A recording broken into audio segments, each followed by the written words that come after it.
Hello everyone, in this video I'm going to show you how you can create the column chart in Google Sheets.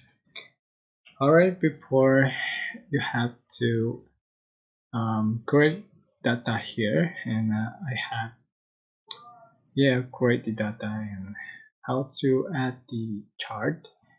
You can go to format and get to insert and select chart,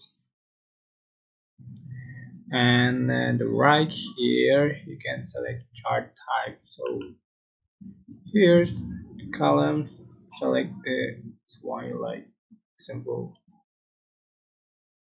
Alright, you can select for the range, just drag and okay. Alright, you can also um select for this level.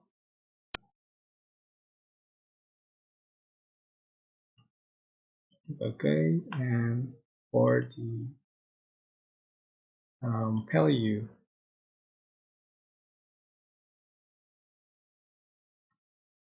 sorry,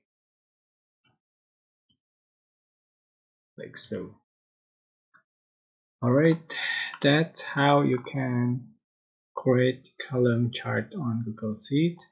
I hope this tutorial was helpful for you. Don't forget to like, comment, share, and also subscribe. If you have any question, please leave the comment section down below. Thank you so much for watching.